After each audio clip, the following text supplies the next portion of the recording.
Muchas gracias.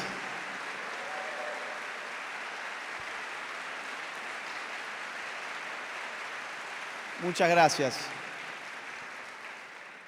Bueno, muy buenos días a todos. Qué alegría tener semejante recibimiento. Gracias por haber dispuesto de su tiempo, primero que nada, para compartir este rato. Un martes por la mañana, además. No es fácil convocar tanta gente un martes por la mañana. De hecho, cuando me dijeron que había tantos eventos en Costa Rica, yo me asusté, porque aparte día de semana, en algunos casos como este por la mañana, sé que hay mucha gente que ha pedido el día libre, sé que hay chicos que han incluso mandado cartas al colegio pidiéndoles que no les computen las faltas.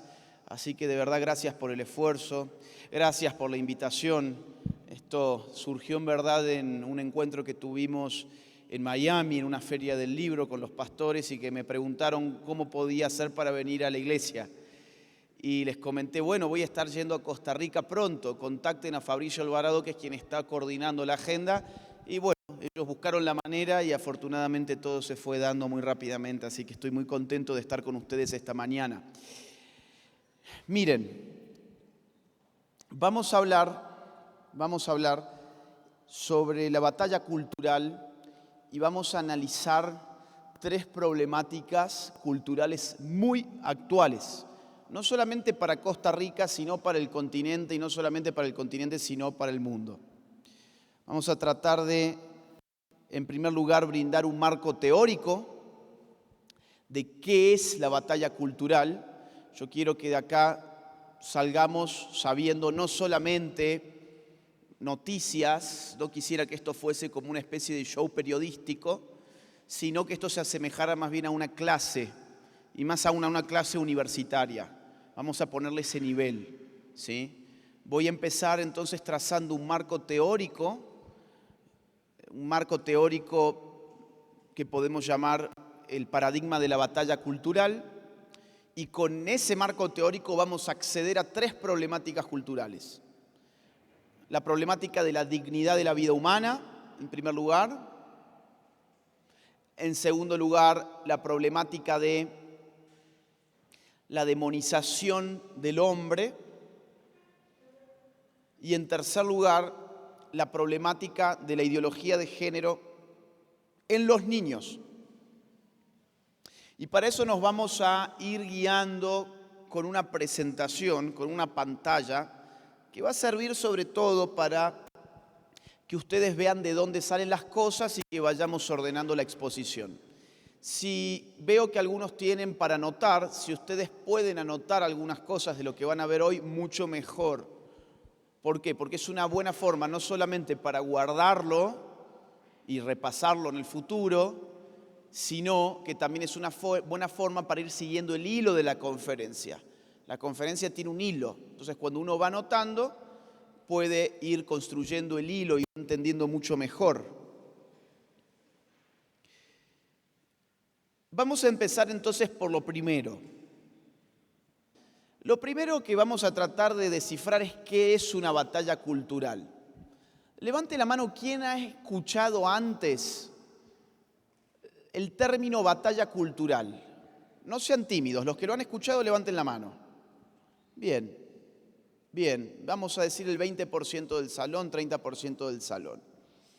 Más o menos desde el año 2013, distintos grupos de personas que podríamos denominar de forma muy genérica como grupos de derechas, o sea, grupos, por ejemplo, libertarios, grupos conservadores, grupos patriotas, grupos tradicionalistas, distintas expresiones de lo que en política genéricamente se llama derecha, que no es una, sino que hay varias, hay distintas expresiones. Estas distintas expresiones empezaban más o menos a partir del año 2012, 2013, a hablar de batalla cultural. Así las cosas, libertarios empezaban a decir, hay que dar la batalla cultural. Por ejemplo, Javier Milei. ¿A alguien le suena Javier Milei? Bien, bueno, a muchos. Bien. Conservadores decían, hay que dar la batalla cultural. Por ejemplo, Nicolás Márquez. ¿A alguien le suena Nicolás Márquez? Bueno, bien. Patriotas decían, hay que dar la batalla cultural. Tradicionalistas decían, hay que dar la batalla cultural. Pero notaba en ese momento yo que no había una teoría de la batalla cultural. Y es un problema no tener una teoría de algo que uno quiere emprender. Es un gran problema. Piensen ustedes en la metáfora del ajedrez, que bueno, por algo se ha utilizado en la tapa del libro La batalla cultural, que es el que acabo de publicar en el marzo de este año. Piensen ustedes en el ajedrez. Imagínense que los invitan a jugar al ajedrez. Y ustedes dicen, bueno, sí, yo tengo una noción de lo que es el ajedrez, he visto más o menos las fichas, he visto más o menos de qué trata el juego. ¿Podés jugar al ajedrez con una mera noción? No, no podés jugar al ajedrez. Para poder hacerlo necesitas saber cuál es la lógica del juego, cuál es el rol de cada ficha, qué tipos de estrategias existen, qué tipo de movimientos se pueden hacer, cómo se van pasando los turnos, etc. Lo mismo pasa con la batalla cultural. Mucha gente dice, hay que dar la batalla cultural, vamos a dar la batalla cultural y tienen una noción, una imagen, pero eso no basta. Por eso escribí ese libro y por eso ahora quiero empezar esta conferencia con una introducción teórica al asunto. Vamos a ir a la próxima. Para descifrar qué es una batalla cultural, evidentemente hay que empezar diciendo qué es la cultura. La cultura es una palabra muy complicada porque es una palabra que en principio parece fácil. Es una palabra que todos hemos escuchado muchas veces, que todos utilizamos, incluso cotidianamente. Nadie diría que la palabra cultura es una palabra rimbombante, nadie diría que la cultura es una palabra difícil, es una palabra cotidiana la palabra cultura. Y eso la vuelve más difícil. ¿Por qué? Porque cuando se nos pide que la definamos, vamos a tener un problema. San Agustín, o Agustín de Hipona, como ustedes lo prefieran, tenía una expresión muy bella sobre el tiempo. Agustín decía, cuando no me preguntan qué es el tiempo, lo sé, pero cuando me preguntan qué es el tiempo, ya no lo sé. Algo así pasa con muchas de las palabras que usamos a diario. Pensamos que conocemos su significado, pero cuando nos preguntan qué significan, ya no lo sabemos. No lo podemos poner en palabras, ¿no? A mí me importan mucho las palabras. Creo que usar palabras que uno no comprende no le permite a uno entender bien la realidad. Por eso, si vamos a dar batalla cultural, lo primero que hay que hacer es discutir qué es la cultura. Vamos a tener un problema al discutir qué es la cultura, porque hay demasiadas definiciones. Hay un libro de la Universidad de Oxford, por ejemplo, que recopila más de 200 definiciones de la palabra cultura. La palabra cultura, muy usada en las ciencias sociales, significa un problema para las ciencias sociales porque hay demasiadas definiciones sobre la misma palabra. Yo he creído conveniente entonces juntar todas las definiciones en 3 conjuntos de definiciones que podemos llamar acepciones sobre la misma palabra cultura. Vamos a ver entonces, para simplificar el problema, 3 acepciones de la palabra cultura. Vamos a la próxima. La palabra cultura empieza a utilizarse frecuentemente en el marco de la Ilustración. La Ilustración fue un movimiento filosófico del siglo XVIII en Europa. Los ilustrados empezaron a hablar de cultura, refiriéndose con ello, sobre todo, a su raíz etimológica. ¿Qué significa su raíz etimológica? Pues ¿de dónde viene la palabra cultura? ¿De dónde viene la palabra cultura? ¿De dónde encontramos su origen en el latín? En la palabra colere. Colere significa cultivar. Vamos a pensar entonces en agricultura. Tiene una misma raíz, ¿no? Que cultura. Digo, está inscrita en la misma palabra, agricultura. ¿Qué es la agricultura? Es el esfuerzo del trabajo humano sobre la tierra para que la tierra rinda fruto. Es el trabajo humano en la tierra para que la tierra dé fruto. Eso es la agricultura. ¿A qué llamaban entonces los ilustrados cultura? Le llamaban al esfuerzo del hombre sobre su propio espíritu para que el espíritu rindiera frutos. ¿Qué tipo de frutos? Inteligencia, virtudes, voluntad, gusto, modales. Esta acepción de cultura nosotros la seguimos utilizando. Hay quienes tienen cultura porque han trabajado sobre su espíritu y hay aquellos que no tienen cultura porque no lo han hecho. Hablo de espíritu en un sentido muy amplio, quiero aclarar. Por ejemplo, Juancito es muy culto porque sabe mucho de literatura, por ejemplo. Pedrito es muy inculto porque todo el día juega al PlayStation y no hace otra cosa más que jugar a videojuegos. ¿Le suena? Bueno, son formas que nosotros utilizamos a diario y, por ejemplo, lo que estamos poniendo en juego es una acepción que data del siglo XVIII. La cultura es un resultado. Hay algunos que lo adquieren, hay otros que ni siquiera lo buscan. En el siglo XIX va a aparecer otra acepción muy distinta de la misma palabra cultura. Va a aparecer ya no de mano de los filósofos ilustrados, sino de la antropología. ¿Quiénes son los antropólogos? Los antropólogos son científicos sociales, generalmente europeos, que en ese siglo empiezan a interesarse por la investigación de grupos humanos exóticos. Y van a tribus, ¿sí? Van a grupos lejanos, a ver qué hay ahí, qué hay en estos grupos tan distantes del hombre europeo, qué hay. Y empiezan a encontrar cosas muy diferentes. Empiezan a encontrar, primero que nada, un lenguaje diferente, costumbres diferentes, creencias diferentes, alimentación diferente, arquitectura diferente, arte diferente, hábitos diferentes. Y a todo eso que les llama mucho la atención, le empiezan a llamar cultura. ¿Qué es la cultura para la antropología y luego también lo será para la sociología? Pues la antropología son todos los rasgos del ser humano que han sido heredados por vía social, no por vía biológica o genética. Claro, todos nosotros hemos heredado por vía genética muchas cosas. De papá y mamá heredamos una genética.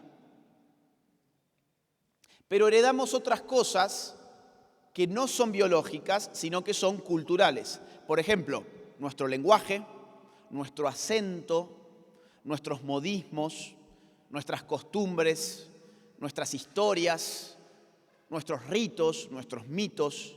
Heredamos muchas cosas. Y todo eso que heredamos por vía social, los antropólogos y los sociólogos le llamarán cultura. Esta acepción de cultura la seguimos utilizando hasta el día de hoy. A veces muy mal. Por ejemplo, la ideología de género utiliza esa acepción de cultura, pero para confundir. ¿Por qué? ¿Qué dice la ideología de género? Dice que la sexualidad es una pura herencia social. Entonces anulan el hecho natural o biológico de la realidad sexual y te dicen que la sexualidad es una construcción cultural, por lo tanto se puede deconstruir y una vez deconstruida yo puedo escoger mi propia identidad de género. ¿Le suena? Toda esa construcción ideológica depende de una acepción de cultura como la que estamos estudiando en este momento, que cuando yo la aplico para explicar cosas biológicas, voy a tener un gran problema, que es que la biología no se hereda por vía social.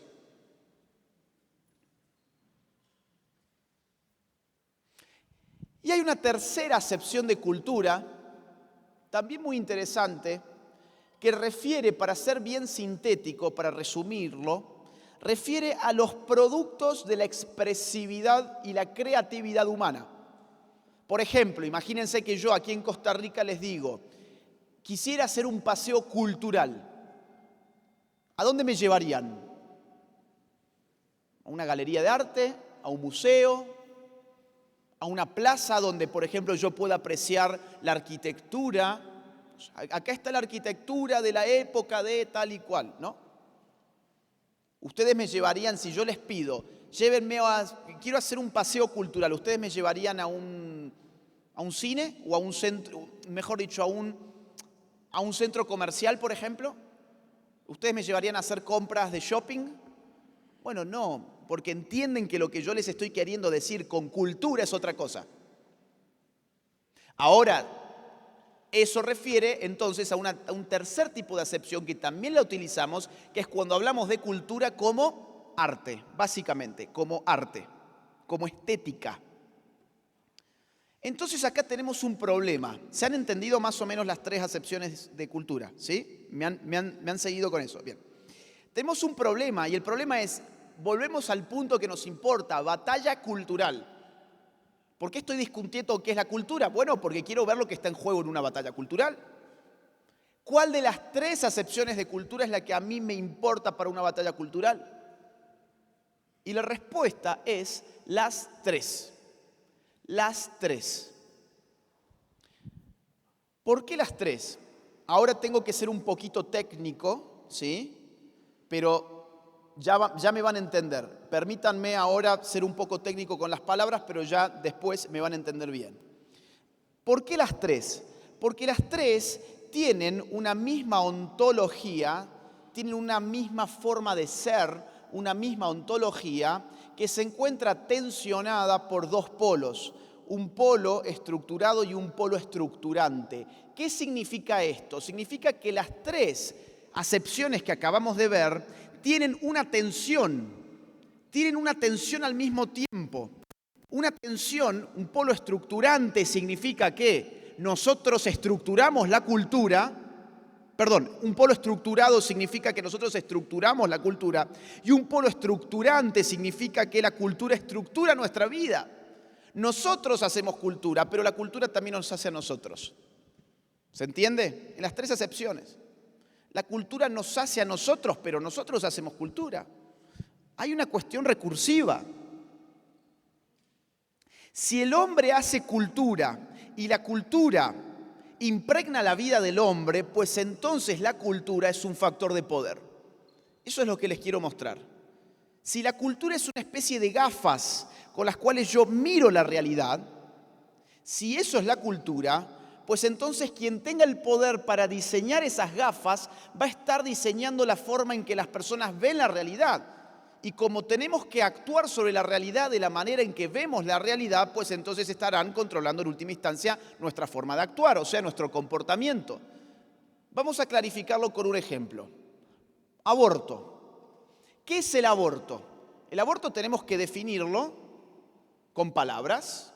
Hay que dar una definición que es cultural en última instancia de qué es el aborto. ¿Qué es el aborto? Vamos a poner para el ejemplo dos definiciones. Número 1, la típica. El aborto es la interrupción voluntaria del embarazo. Con esa definición yo culturalmente estoy invisibilizando, por ejemplo, que en un aborto se asesina a un ser humano en gestación.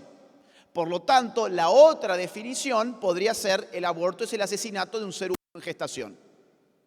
Tengo dos definiciones, tenemos que optar cuál va a ser la que integre las gafas con las cuales la sociedad mira la realidad. En este caso, la realidad del aborto. ¿Vamos a poner en esas gafas interrupción del embarazo o vamos a poner en esas gafas asesinato de un ser humano en gestación? Una u otra respuesta va a condicionar el comportamiento social respecto del aborto. ¿Por qué motivo? Por los conflictos morales que pueden suscitarse. Les voy a poner el ejemplo un poco más profundo para aclarar el punto. Si yo hiciera en Costa Rica una encuesta y la pregunta fuera, ¿usted cree que asesinar a un ser humano inocente está bien o está mal? ¿qué respuesta yo obtendría? Está mal. Digo, la obtendría probablemente en el 100% de los casos. Todo el mundo, en Costa Rica, en Argentina y en cualquier país occidental, me diría que asesinar a un ser humano inocente está mal. El único que podría disentir con eso es un asesino serial, que afortunadamente es el 0,000000001% de la población.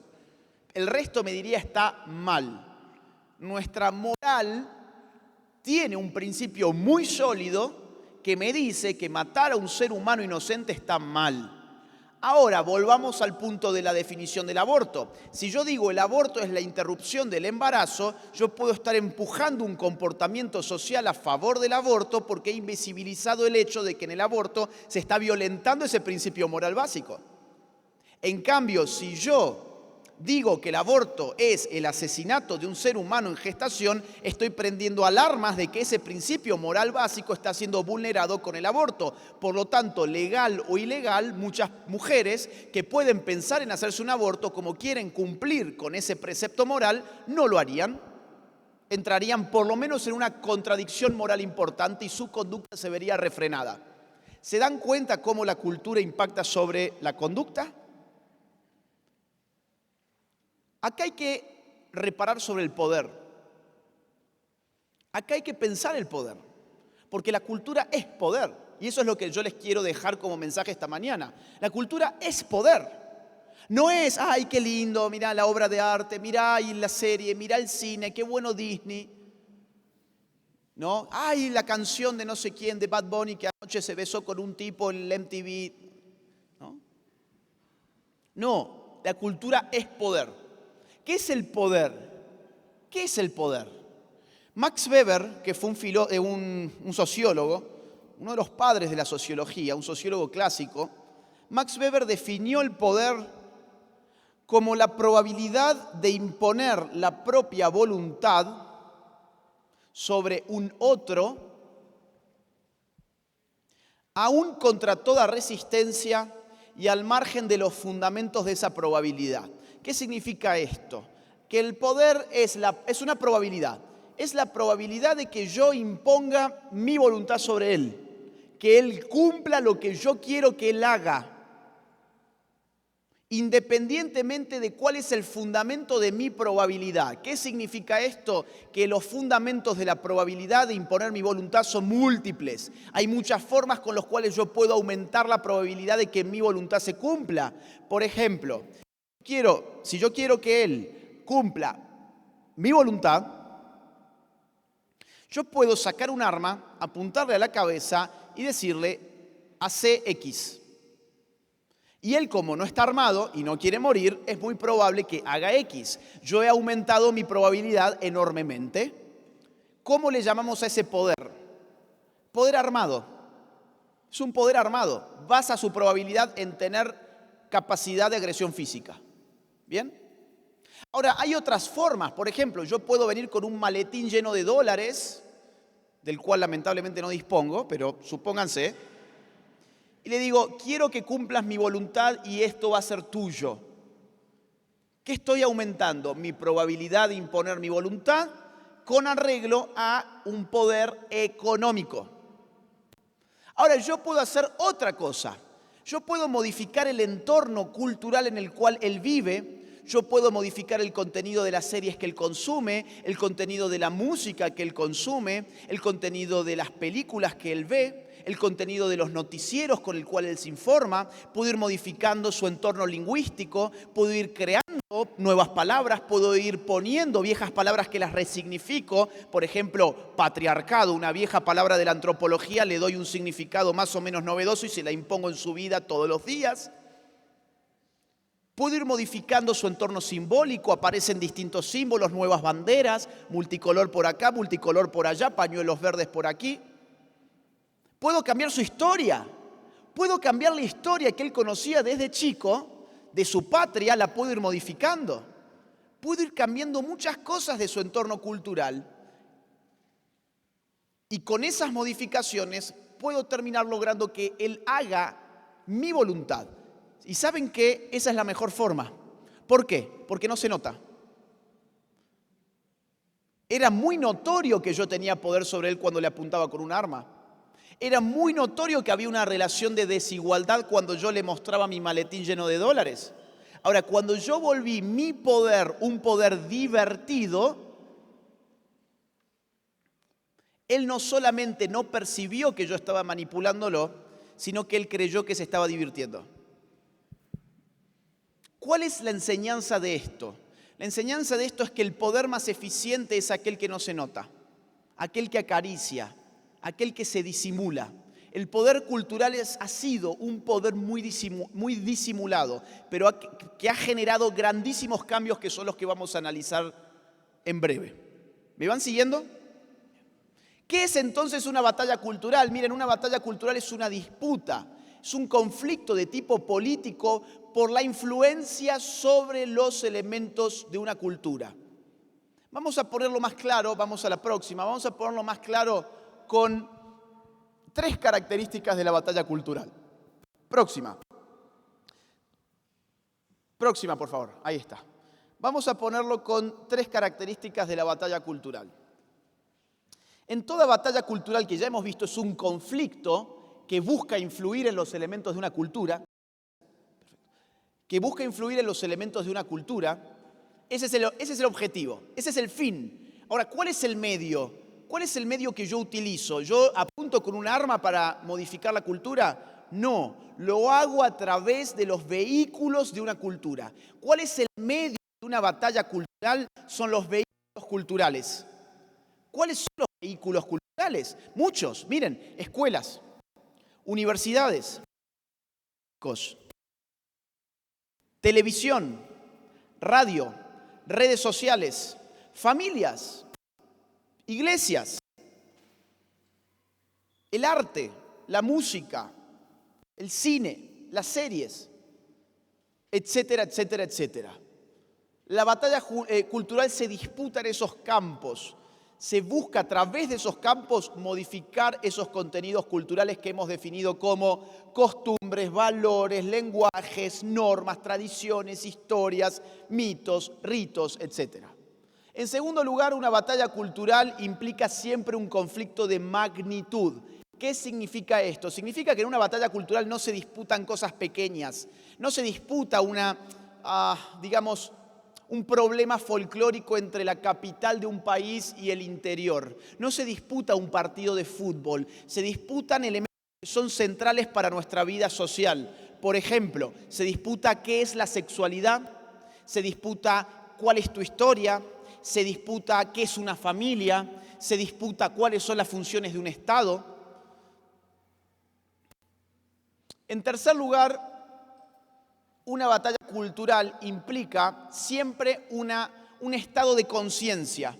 Es decir, las batallas culturales no son espontáneas. No es que uno está dando batalla cultural sin darse cuenta que le está dando. La batalla cultural es una decisión que implica programación, implica organización, implica el diseño de estrategias, de plazos, de tácticas, de liderazgos. Estas son 3 características fundamentales de una batalla cultural que uno siempre debe tener en mente si pretende sumarse a la batalla cultural. Y aquí hay una muy buena noticia, y es que la buena noticia es que si esto es una batalla cultural de lo que hemos estado hablando hasta recién, todos podemos darla, todos. Claro, en distintos campos. Habrá aquellos, por ejemplo, que tengan mucha habilidad para manejar redes sociales. Anoche, en la UACA había un chico que se acercó y me dijo, mirá, logré hacer una página de Facebook y conseguí 30.000 seguidores. ¿Saben lo que es ustedes impactar sobre 30.000 personas? Era un chico común y corriente, no era el dueño de Facebook, no era el dueño de una televisora, no era el dueño de un periódico. Un chico que vino a ver una conferencia. Claro, tuvo que ponerse a hacerlo y subir contenido y trabajarlo. Hay otras personas que quizás no saben bien manejar redes sociales, pero por ejemplo se dedican a la música. Bueno, empiecen en su música a transmitir ciertos valores. Hay un gran ejemplo en el mundo cristiano que es, por ejemplo, Redimidos. No sé si lo conocen. Redimidos es un gran ejemplo. El tipo, frente al peligro de ser cancelado, no tiene ningún miedo a eso y él pone en su música contenido político. Político no en el sentido de partidos políticos, sino político en el sentido de las discusiones políticas actuales. Quizás no sabemos ni manejar redes ni hacer música, pero alguien aquí hace arte y pinta. Bueno, pongan sus expresiones estéticas al servicio de estas causas. Quizás no se sabe hacer eso, pero por ejemplo, uno forma parte de un grupo de la iglesia y a uno le toca organizar el tipo de charlas que se van a dar. Bueno, empiecen a buscar también dar charlas sobre la realidad actual. No se enfrasquen solamente en asuntos de tipo teológico. Hay que salir al mundo, porque el mundo nos come si no. Si nosotros no salimos al mundo a dar la lucha cultural allí afuera también, pues no va a faltar el día en que el mundo se meta acá adentro y te desarme todo esto. Quizás uno no tiene ninguna de esas posibilidades, pero uno tiene familia. Empiecen a dar la batalla cultural dentro de sus propias familias. ¿Cómo? Educando a sus hijos. Pero educarlos no significa enseñarles a simplemente usar los cubiertos o atarse los cordones. Educarlos significa empezar a hablar con ellos de valores, de política, de lo que pasa en la sociedad. Claro que para hacer esas cosas uno primero tiene que estar educado en eso, ¿no? Eso lo vamos a ver al final de la charla. Todos pueden dar batalla cultural, no hay ninguna excusa. Es una decisión que cada uno tendrá que tomar, o por sí o por no. Vamos a hablar entonces ahora, sabiendo más o menos qué es una batalla cultural, vamos a hablar sobre tres problemáticas actuales. Hay muchos problemas de batalla cultural actuales, pero como el tiempo es tirano, he elegido tres. Vamos a hablar de tres problemas. Vamos a empezar con el problema de la dignidad. ¿Han escuchado esta palabra? Supongo que sí, ¿no? Dignidad. Esta palabra tiene el mismo problema que cultura, que es que cuando yo les pregunto ¿y qué significa? Van a estar en un problema. La dignidad significa el valor supremo de la vida humana. ¿Qué es la dignidad? Diría Kant, filósofo del siglo XVIII. La dignidad es tratar siempre al hombre como fin y nunca como medio. La dignidad es el valor supremo del ser humano. Significa que no hay nada más valioso, terrenalmente por lo menos, no hay nada que esté por encima del valor que le asignemos a la persona humana. El occidente cristiano, ha regido su ética a partir del concepto de dignidad, tanto en un sentido religioso como en un sentido secular. Digo, la filosofía de Kant no es una filosofía religiosa. El concepto de dignidad está siendo actualmente destrozado en batallas culturales. Se está perdiendo la brújula de lo que es la dignidad y a quién le corresponde la dignidad. Todo esto arrancó en la década del 60. Vamos a ver un poco de historia. Todo esto arrancó en la década del 60. En la década del 60, los gobiernos demócratas de los Estados Unidos entendieron que urgía controlar la natalidad en el mundo, que el mundo estaba sobrepoblándose. ¿Les suena esto? De esto se está hablando hoy, pero esto en verdad es muy viejo, es mucho más viejo que la década del 60, les aclaro, pero yo tengo que partir de algún lugar. El mundo se está sobrepoblando, lo que tiene que hacer una potencia como Estados Unidos para el Partido Demócrata es limitar la natalidad en el mundo. Y el presidente de 1965, que fue Lyndon Johnson, en el 20º aniversario de Naciones Unidas, toma el micrófono y dice lo siguiente: actuemos sobre el hecho de que menos de $5 invertidos en control de población equivalen a $100 invertidos en crecimiento económico. ¿De dónde saco yo estos datos, por si hay algún escéptico en la sala? Del Public Papers of the President, que es el documento oficial del Estado norteamericano que recopila todas las intervenciones públicas de sus presidentes. Es un documento oficial del Estado norteamericano. ¿Qué dice Lyndon Johnson en esta alocución? Dice básicamente que es mucho más económico hacer que los pobres dejen de nacer que luego, una vez ya nacidos, sacarlos de la pobreza.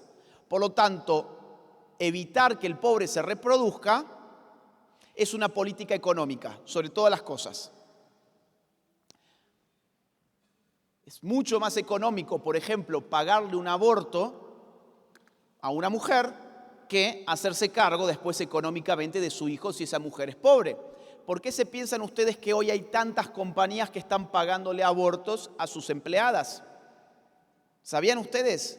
Microsoft, Amazon, Facebook, Walmart, Starbucks y muchas otras más. Desde el último fallo en Estados Unidos que desbancó Roe versus Wade, estas compañías le pagan a sus empleadas el viaje y los costos del viaje para que vayan a abortar a otros estados donde se pueda hacer. Porque es mucho más barato que mate a su hijo a estarle pagando licencia por maternidad, tenerla fuera del puesto laboral, buscar un reemplazo, etc. ¿Sí? Es un cálculo económico. En el año 1968, Lyndon Johnson reveló ante el Congreso de Estados Unidos que habían incrementado en 1.650% el presupuesto destinado a control de natalidad. Y dijo lo siguiente: he pedido a la comisión encabezada por el señor John Rockefeller que estudie en profundidad la situación de la población. Le he pedido que me haga un informe. ¿Quién era John Rockefeller? Bueno, en este caso era John Rockefeller III, uno de los hombres más poderosos del siglo XX, del mundo. Un magnate multimillonario, uno de los gigantes industriales de los Estados Unidos, que había empezado a destinar su fortuna a controlar la natalidad. Él había financiado, por ejemplo, el trabajo de Margaret Sanger, que fue la creadora de Planned Parenthood. Rockefeller estuvo involucrado en la creación nada menos que de IPPF, o sea, la International Planned Parenthood Federation, que es hoy la red de clínicas abortistas más grandes del mundo. Y John Rockefeller III en ese momento dirige una comisión dentro del Congreso de los Estados Unidos llamada Comisión de Crecimiento Poblacional y Futuro de Norteamérica, que se dedica a monitorear la natalidad para hacerla disminuir. Por eso Lyndon Johnson le pide a Rockefeller un completo informe sobre el estado de situación de natalidad que va a ser publicado en 1972, llamado coloquialmente el Informe Rockefeller. ¿Qué dice el Informe Rockefeller en el año 72? Esto es muy importante. ¿Saben por qué quiero comunicarles todo esto? Para que ustedes no se crean que lo que estamos viviendo en materia de aborto es el producto de unas chicas feministas de 15 y 16 años que han salido a hacer una marcha. No, no es el producto de un pañuelito verde, no es el producto de una militar. ¡Ay, mirá, tiraron una bomba contra una iglesia, les van a aprobar ahora el aborto! No, es un programa de élites internacionales que llevan décadas planificando lo que está pasando ahora.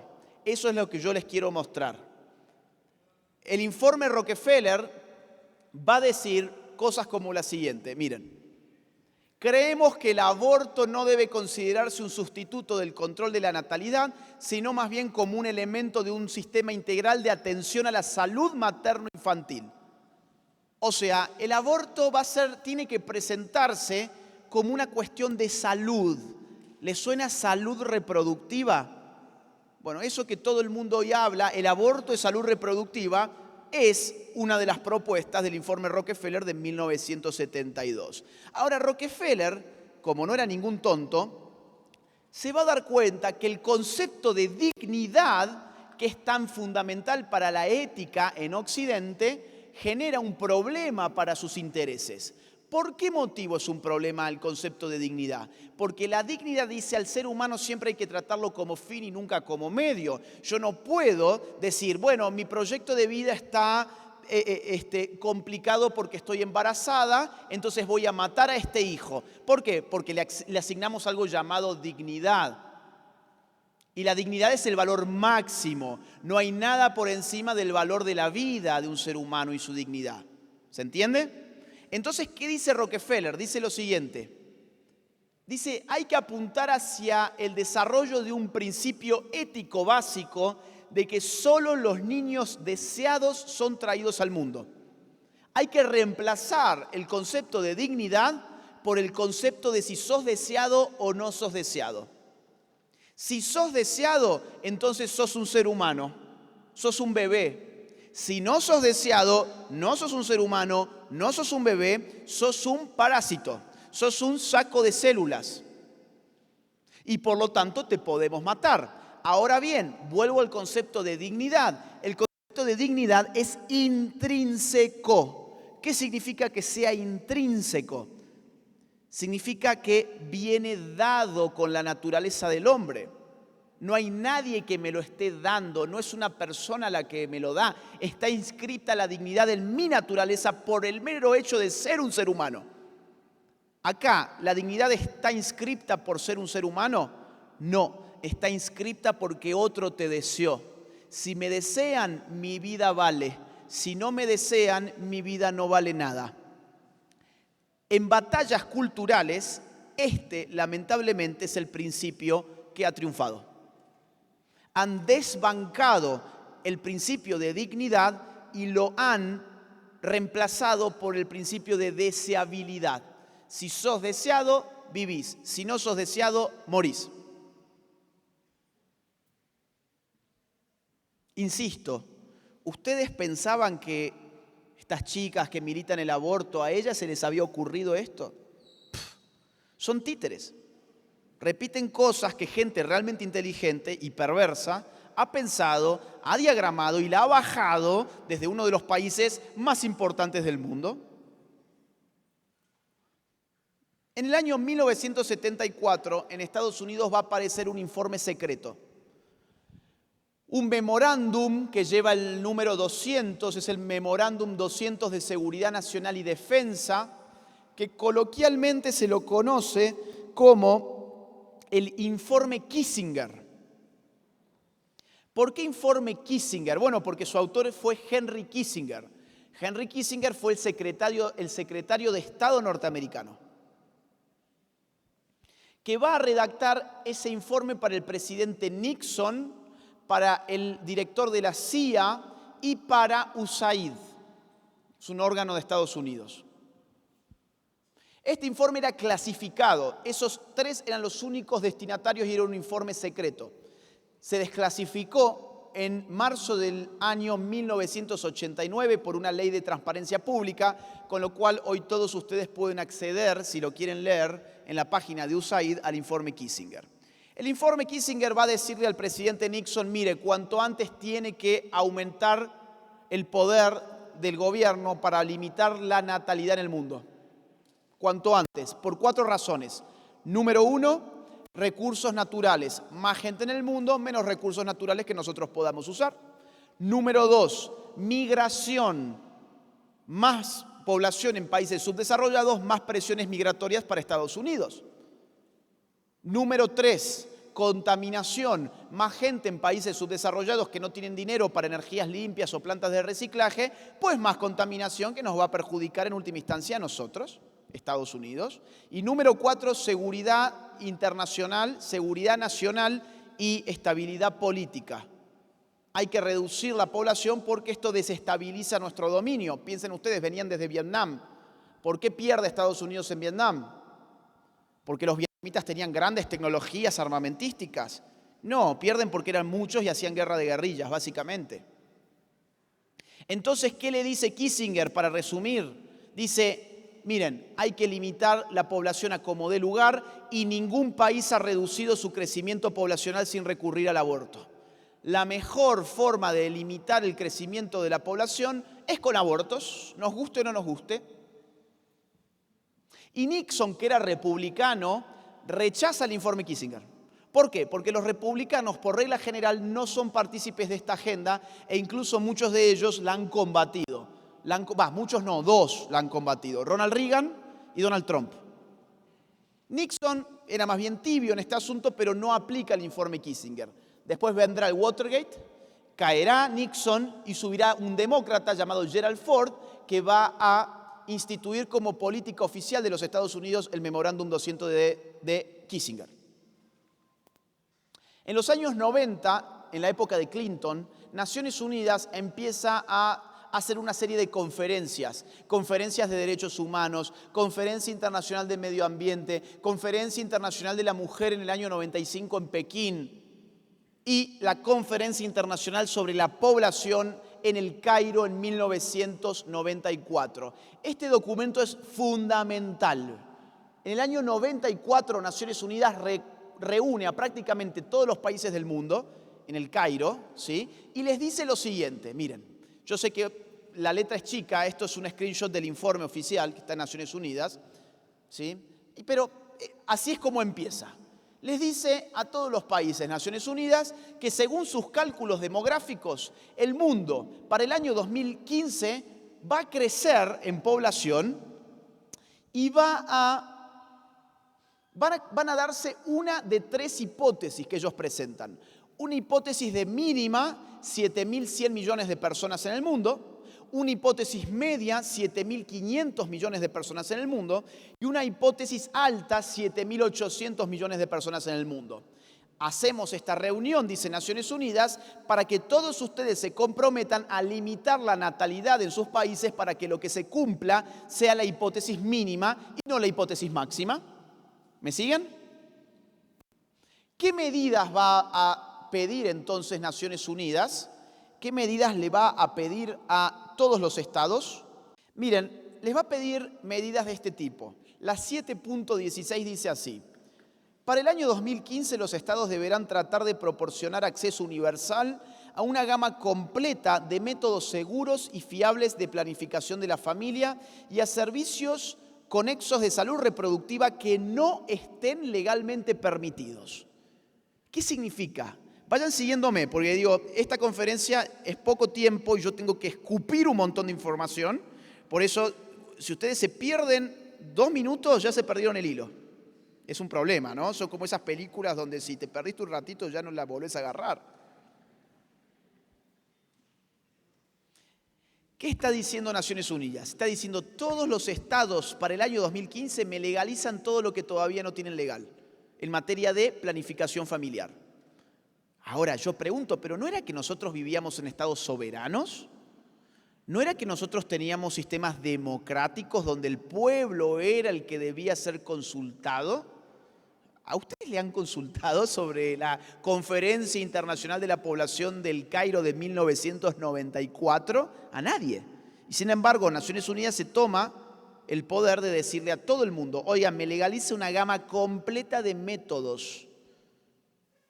Y ustedes me pueden decir, bueno, dice gama completa, dice métodos de planificación de la familia, pero no me está diciendo aborto. Ok, entonces vamos a avanzar a la medida 7.6 y dice así: mediante el sistema de atención primaria de salud, todos los países deben esforzarse porque la salud reproductiva esté al alcance de todas las personas de edad apropiada lo antes posible y a más tardar para el año 2015.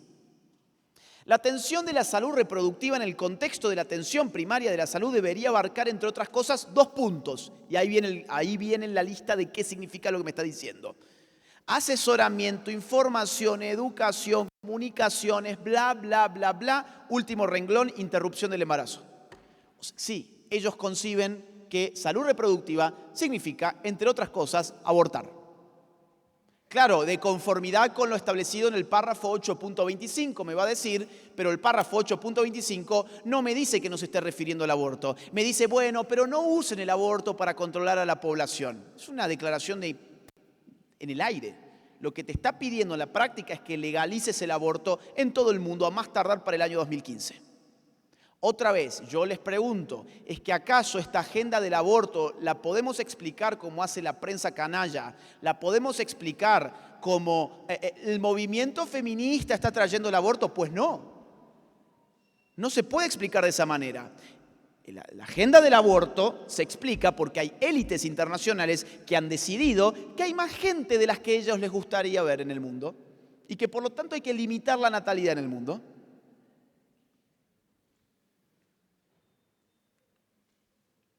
Claro, como llegó el año 2015 y había muchos países que no habían legalizado todavía el aborto, de hecho, les pregunto, ¿desde cuándo estamos con este tema al rojo vivo? Aborto, feminismo, LGBT, ideología de género, más o menos desde el año 2015. ¿Sí? Más o menos. ¿Por qué? Porque ahí se les prendieron las alarmas, dijeron, oiga, no se cumplió esto, vamos a cambiar la estrategia, vamos a redoblar los esfuerzos, vamos a financiar más a todos esos grupos. Por eso en el año 2017 la ONU va a traernos una nueva agenda llamada Agenda 2030. ¿Alguien ha escuchado el nombre, aunque sea Agenda 2030? Sí, bien, muchos. La Agenda 2030 son 17 objetivos de Naciones Unidas que parecen prácticamente una carta a Santa Claus. Claro, uno lo ve, hambre cero, agua potable para todo el mundo, no más epidemias. Bueno, sí, yo también quiero eso. Pero es una carta cazabobos. ¿Por qué? Porque está diseñada de tal forma que sea muy, muy, muy difícil oponerse a esos objetivos, pero de forma encriptada te pasan los puntos que realmente a ellos les importan. Por ejemplo, les voy a dar un ejemplo sobre el tema puntual que estamos viendo ahora, habría muchos otros, pero es el que calza justo en este momento. El objetivo número 5 tiene una serie de metas. La meta 6 del objetivo 5 dice así: asegurar el acceso a la salud sexual y reproductiva y los derechos reproductivos según lo acordado de conformidad con el programa de acción de la Conferencia Internacional sobre la Población y el Desarrollo. Claro, si yo les leía eso antes de haberle explicado qué fue la Conferencia Internacional sobre la Población y el Desarrollo, pues ustedes no entienden nada. Ahora, como ustedes ya saben qué fue en el año 94 la Conferencia Internacional sobre la Población en el Cairo, y hemos visto además que lo que pide fundamentalmente es que legalicen el aborto todos los países del mundo, pues entonces ustedes pueden entender ahora cuál es uno de los objetivos centrales de la Agenda 2030, que estaba totalmente oculto, estaba encriptado. Vamos a ver el ejemplo colombiano, vamos a ver algún ejemplo bien concreto. Miren esto, quiero ver ejemplos de cómo la vida va perdiendo su dignidad. La vida humana, empezamos a olvidarnos de la dignidad. En Colombia, en febrero de este año, la Corte Constitucional despenalizó el aborto hasta la semana 24 de gestación. O sea, en Colombia vos ya te podés hacer un aborto, incluso en el sistema público de salud, teniendo un embarazo de 6 meses. 6 meses de embarazo, cuando incluso, según la propia OMS, el niño ya puede ser viable extrauterinamente, ya puede incluso desarrollarse fuera del útero materno, en Colombia lo podés matar y no hay ningún problema. Ahora, en mayo de este año, o sea, muy poquito después de este fallo, la misma Corte prohibió la pesca deportiva por considerarla una forma de maltrato animal. ¿Sí? La misma Corte. Claro, ustedes saben, la pesca deportiva, yo saco el pez, le saco el anzuelo, lo muestro a la cámara, me tomo una foto y lo devuelvo al agua. Pero ¿cuál es el fundamento de la Corte? Es que todavía la ciencia no ha descubierto si el pez es un ser sintiente o no. Y como no sabemos si el pez es un ser sintiente, podríamos estar hipotéticamente haciéndole un daño a este ser sintiente que podría ser el pez, y entonces hay que prohibir la pesca deportiva, de la cual dependen muchas localidades de Colombia en términos económicos. Ahora, al niño en el vientre materno no importa, ese sí que no es un ser sintiente, a pesar de que la ciencia ya sepa de que el feto siente dolor desde muy temprano en su gestación, a tal punto que, por ejemplo, las investigaciones son sumamente interesantes. Se han hecho, por ejemplo, cirugías fetales donde se han olvidado de ponerle anestesia al feto pensando que no iba a sentir dolor y el ritmo cardíaco se aceleró tremendamente porque estaba sintiendo dolor y tuvieron que frenar la cirugía para ponerle anestesia y después volver a hacer la cirugía y ahí el ritmo cardíaco se estabilizó. ¿Por qué? Porque ya no sentía dolor. A los 6 meses es un bebé desarrollado de manera prácticamente completa, que por supuesto que siente dolor cuando un bisturí ingresa y lo descuartiza dentro del vientre, o cuando una aspiradora ingresa y lo succiona. Pero el pez no puede ser retirado del agua para tomarte una foto porque quizás sea un ser sintiente. ¿Se dan cuenta ustedes la gravedad del asunto? La vida humana hoy vale menos que un pescado. Fíjense la propaganda antinatal que en muchos países ya se está desarrollando. Yo entiendo que este no es el caso, pero es importante que ustedes vayan considerando todas estas batallas culturales que se dan, porque esto tarde o temprano llega acá también. No se piensen que Costa Rica está aislado del mundo, que Costa Rica es un planeta aparte. Todo esto llega. Miren la propaganda antinatal. Perdón, es la anterior, ahí está. Esto fue una noticia de uno de los noticieros más importantes de Argentina, a poco después de legalizarse el aborto en mi país. Los padres desperdician unas 4.000 horas de su vida durante la crianza de sus hijos. Según un estudio, un papá o una mamá malgastan unas 219 horas por cada año que dura la etapa de educación de los hijos. O sea, no tengas un hijo, vas a malgastar tu tiempo, vas a desperdiciar tu vida. Ahora que tenemos aborto, anda y hacete un aborto y no molestes más. Básicamente. Así es como los medios de comunicación hace tiempo vienen enmarcando la paternidad o la maternidad como una maldición. ¿Qué es tener un hijo? Una maldición para tu vida. Las ventajas, esto es El País, el diario más importante de España. Las ventajas de ser madre a partir de los 40 años. Y te trata de convencer el periódico, esperá, no seas madre antes, a los 40 es la mejor etapa para hacerlo. Claro, porque quizás llegaron los 40 y ya no te responde el cuerpo. Quizás ya no podés tener hijos con 40 años. Y quizás si tenés hijos tengas uno y no más de uno. La BBC, uno de los medios más importantes del mundo, cuando una mujer elige no tener hijos. Y obviamente es toda una nota que nos trata de convencer de qué maravillosa que es la mujer cuando no tiene hijos, cómo ve cumplidas sus metas, sus aspiraciones, mirando al horizonte de sus metas realizadas, ¿no? Este es genial, El Confidencial. Los perros proporcionan bienestar a un coste mucho menor que los niños. Y efectivamente, en España los perros y las mascotas ya duplican su presencia en los hogares españoles en comparación a los niños. Los españoles hoy tienen el doble de mascotas que niños. Por eso España hoy tiene una tasa de natalidad tan baja que no le permite sobrevivir en el tiempo. España es una sociedad, es una nación en extinción. No puede recambiar sus generaciones. No las puede. ¿Por qué? Bueno, pues tienen perros, gatos. El Espectador, una de las revistas más importantes de Inglaterra, miren esto. Tener un niño es el más grande acto de destrucción climática. Claro, en estas partes de Europa, donde están eligiendo una estrategia de alarmismo sobrepoblacional, les están diciendo a las personas que tener hijos es prácticamente un crimen contra el planeta. Que los que tienen hijos son responsables, por ejemplo, del llamado cambio climático. Y de hecho, en Alemania se ven estas publicidades en la vía pública, estas propagandas.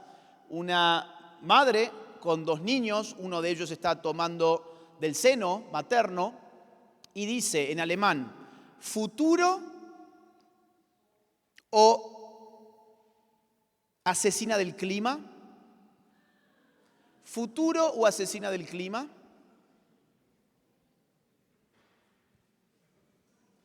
Vamos a ver una segunda problemática de batalla cultural.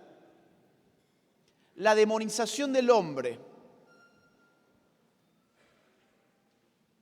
Se viene argumentando que el hombre es el ser maldito de esta sociedad, que el hombre es un opresor, que el hombre es un patriarca, que el hombre por naturaleza es un ser violento, que este mundo sería mucho mejor, por ejemplo, si estuviese totalmente dirigido por mujeres y viviríamos en una especie de utopía. No sé si ustedes han visto La Última Mujer Maravilla. Bueno, La Última Mujer Maravilla, la Mujer Maravilla es parte de un planeta donde solamente son mujeres, es una utopía, ahí no hay ningún conflicto, hay una situación paradisíaca, es un paraíso, ¿sí? Hasta que el hombre contamina ese mundo. Esta es la idea general que se está tratando de bajar sobre la masculinidad. De hecho, encontramos expresiones ciertamente ridículas que los medios reproducen constantemente, como esta. Si Vladimir Putin fuera mujer, no habría invadido Ucrania, dijo Boris Johnson. Boris Johnson es el primer ministro de Inglaterra, ¿sí? Ahora es curioso porque lo que él está sugiriendo es que el problema de la guerra consiste en que los hombres hacen la guerra y por lo tanto hay guerras. Habría que recordarle a Boris Johnson que quien ocupó su mismo puesto en la década del 80 era una mujer llamada Margaret Thatcher que le hizo una guerra a mi país y que se tomaron las Islas Malvinas. Y esa guerra no la decidió un hombre, la decidió una mujer. ¿Saben por qué? Porque el hombre y la mujer pueden ser buenos o malos. No es cierto que todos los hombres sean buenos y tampoco es cierto que todas las mujeres sean buenas. No es cierto que todos los hombres sean malos, no es cierto que todas las mujeres sean buenas, no es cierto. Pero esa es la propaganda cómoda que les están bajando sobre todo a las nuevas generaciones embrutecidas, que no tienen ninguna capacidad de pensar en este momento, y así los revelan las propias pruebas PISA, que en todos los países dan cada vez peor, y que sin embargo piensan que, ay, qué comprometido que estoy con el mundo. He asumido que el patriarcado es una opresión de los hombres contra las mujeres. Se piensa en eso, de verdad. Una visión ridícula de los conflictos sociales.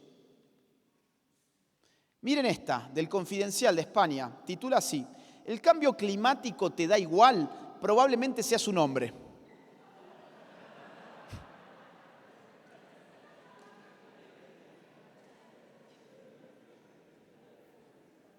Bueno, no voy a decir nada, pues la verdad no hay mucho para agregar. Claro, ustedes no se piensen que están en otro planeta, como les decía. Este es el Plan Nacional de Desarrollo de Estrategias de Prevención y Erradicación de la Violencia contra Niños, Niñas y Adolescentes, que operó entre el año 2017 y el año 2019 en este país. O sea, en 2 años a los cuales ustedes tuvieron que soportar a un partido como el PAC.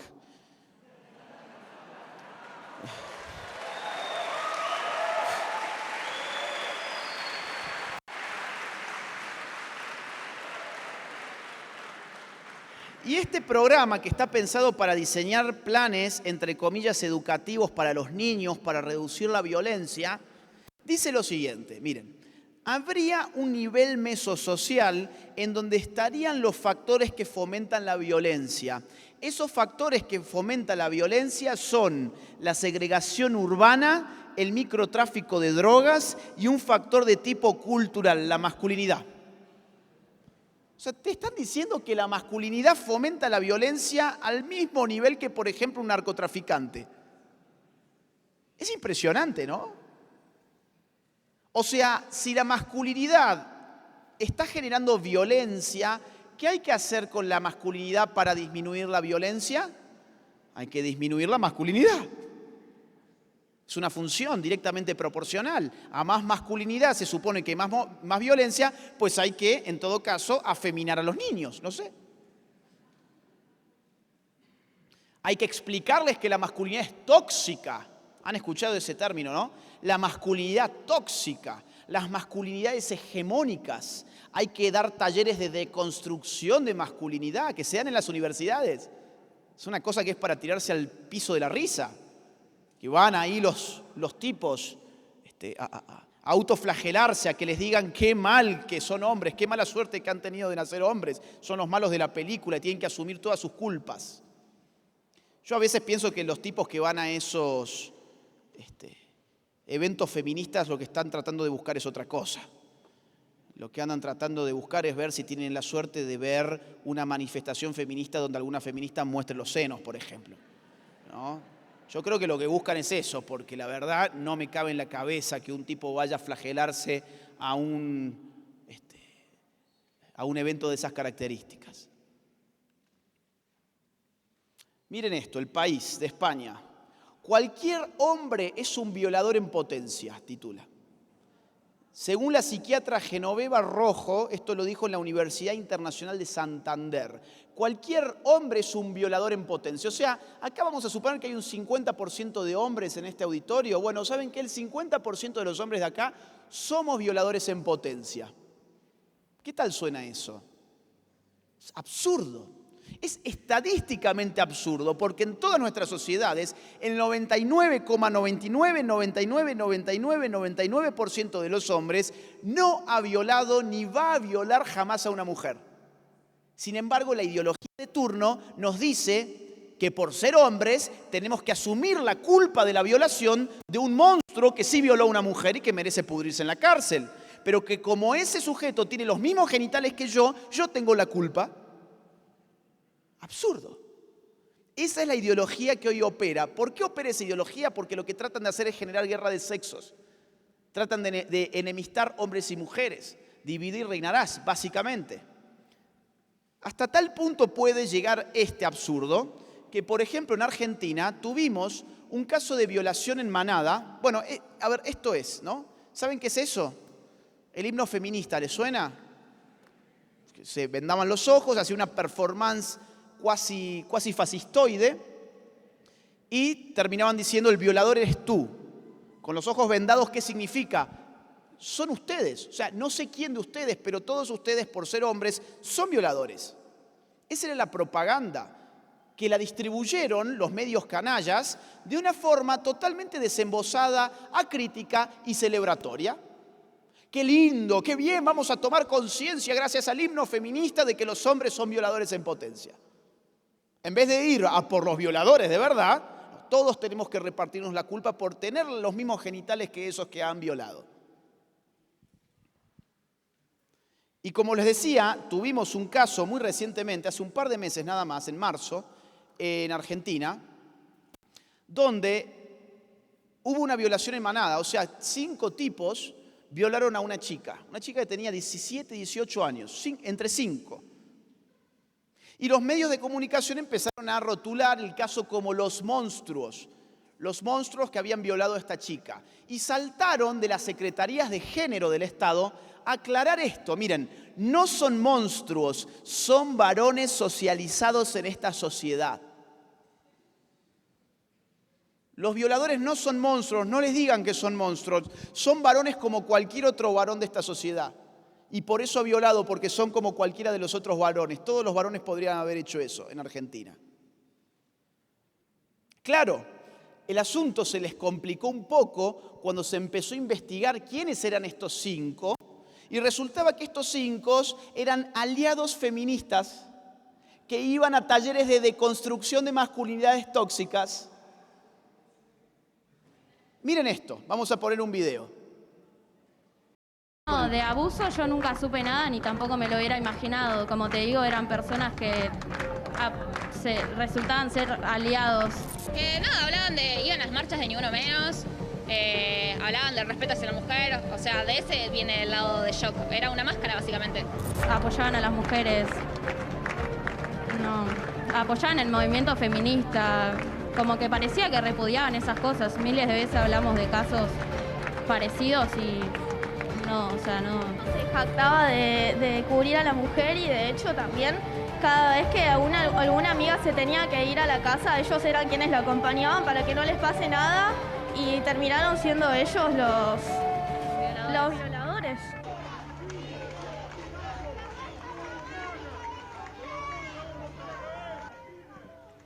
Claro, las militantes feministas están desconsoladas.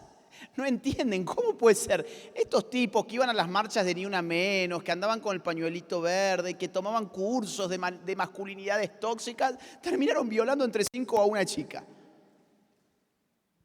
Y ahí, por supuesto, la prensa cerró el hocico. Cerró el hocico. Claro, ya no había que hablar del caso. ¿Por qué? Porque ponía en riesgo el paradigma hegemónico que es que esos cursos sirven de algo, que flagelarse por ser hombre va a modificar algo, que todo el mundo puede ser violador simplemente por lo que tiene entre las piernas.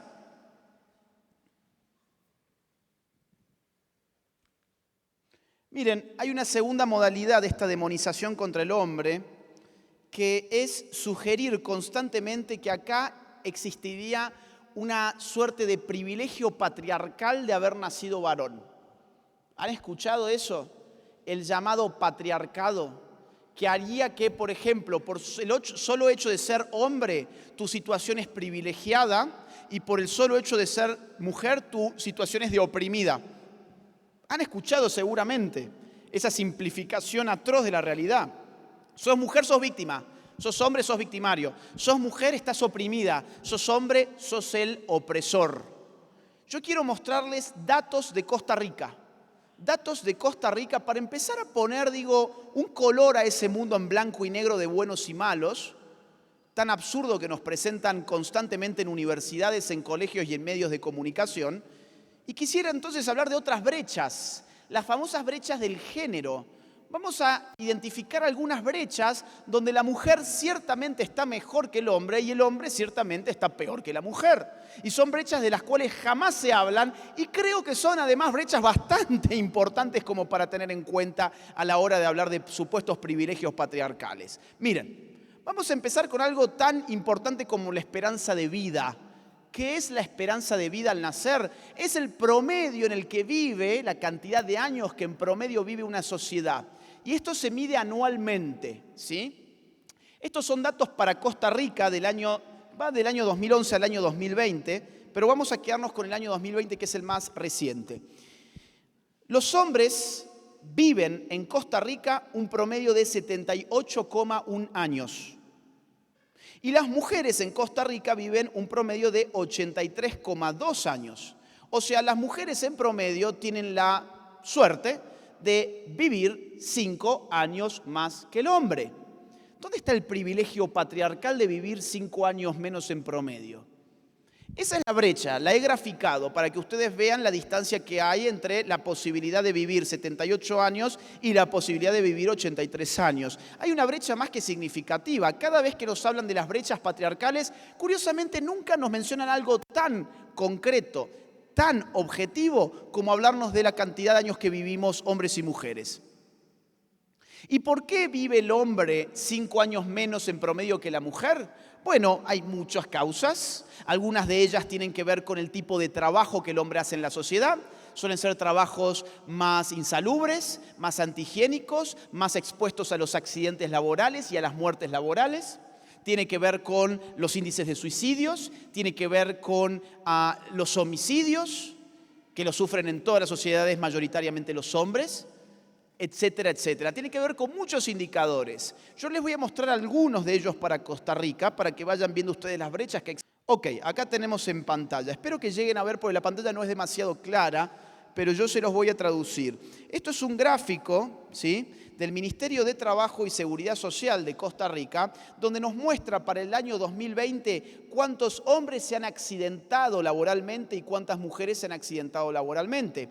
Hombres 82.048, mujeres 25.992. ¿Por qué la mujer se accidenta tanto menos que el hombre? ¿O por qué el hombre se accidenta laboralmente tanto más que la mujer? Pues porque el hombre, ya lo hemos dicho, toma por regla general trabajos que son más peligrosos, más inseguros, más expuestos a riesgos, más insalubres, más antihigiénicos. A mí me parece curioso cuando nos dicen, miren las brechas de género de, por ejemplo, los CEOs de empresas. Queremos igualdad de los ejecutivos de una empresa. Bueno, a ver, está bien. ¿Por qué no me hablas de las brechas de género de los trabajos más ingratos de la sociedad también? Porque es muy fácil estar pidiendo igualdad en los puestos más altos cuando haces caso omiso de los puestos más bajos. ¿Por qué no me decís, por ejemplo, que querés igualdad en el hecho de estar subido a un camión de la basura que para cada 10 metros me tengo que bajar corriendo, agarrar una bolsa de basura, lanzarla adentro, volverme a montar para los próximos 10 metros de hacer lo mismo durante toda la madrugada? ¿Por qué no me pedís una igualdad de género en los camioneros, que tienen que estar sobre un camión 10 horas por día, manejando, expuestos a reventarse contra otro camión o contra un automóvil? Interesante, ¿no? Digo, es fácil pedir igualdad cuando uno va seleccionando qué es lo que le conviene. Esto que ven en pantalla son los suicidios en Costa Rica. En el año 2020 se suicidaron 277 hombres. Mujeres se suicidaron 75. Hay casi 4 veces más probabilidades de que un hombre se quite la vida en Costa Rica a que una mujer lo haga. Yo no estoy viendo ningún privilegio patriarcal en el suicidio, perdón que se los diga. Homicidios.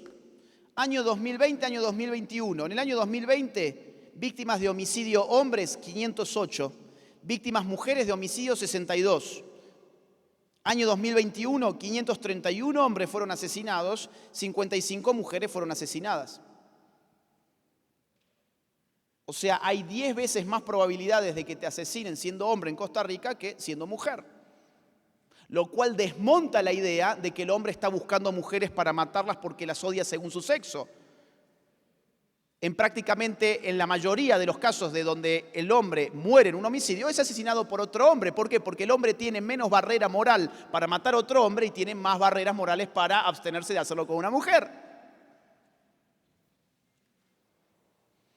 Miren, estos son los matriculados en universidades. Miren esa brecha. Año 2020, de todos los matriculados, el 54,2% fueron mujeres, el 45,8% fueron hombres. O sea, la mujer se matricula en universidades un 10% más que el hombre. Está muy bien, yo no digo que estemos viviendo en un matriarcado, porque estaría haciendo lo mismo que hacen ellos. Estaría simplificando al absurdo la realidad, seleccionando qué me conviene decir. Lo que les quiero mostrar es que en nuestra sociedad hay muchos espacios de la vida, hay muchas actividades y muchas dimensiones de la vida social donde a la mujer le va mejor que al hombre. Y está bien que así sea.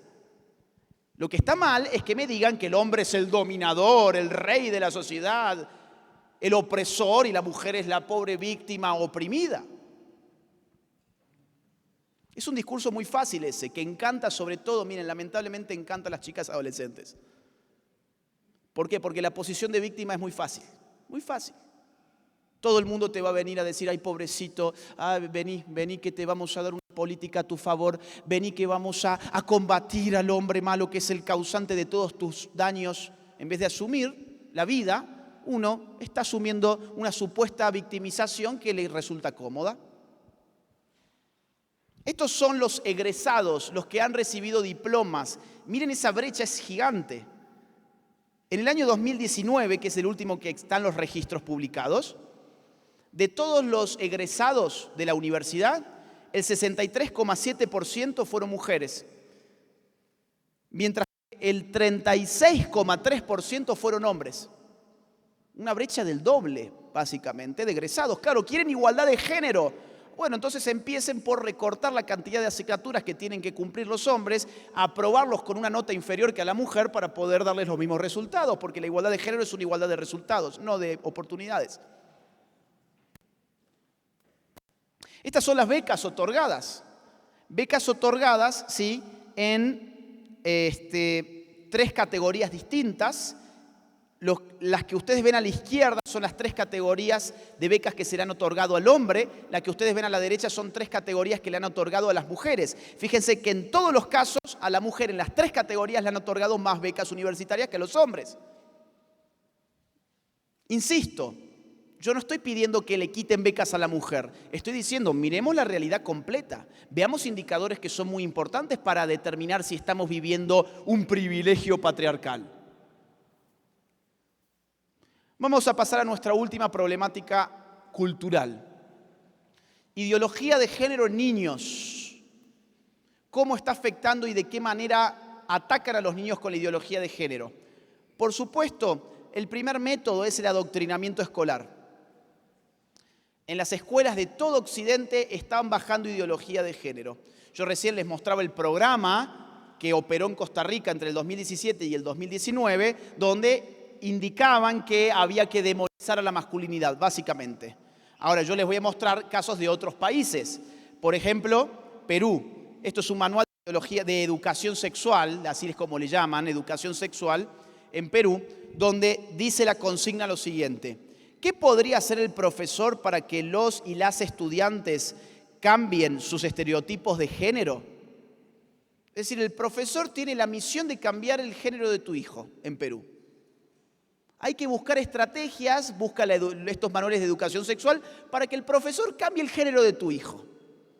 En Argentina, donde esto incluso es política nacional de manera explícita, miren, este es el programa de educación sexual nacional de hace algunos años en Argentina, que dice así: apunta a este programa a desnaturalizar los modos socioculturales de ser niño y de ser niña.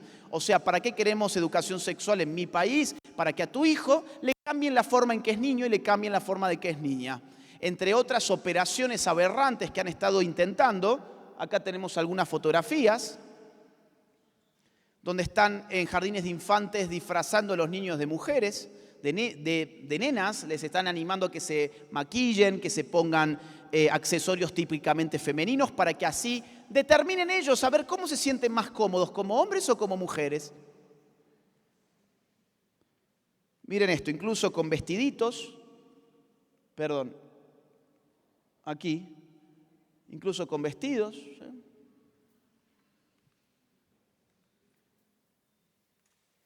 Miren este video. Que adoctrine a mis alumnos y alumnas en los ideales del feminismo, transinclusividad y demás. Os jodéis.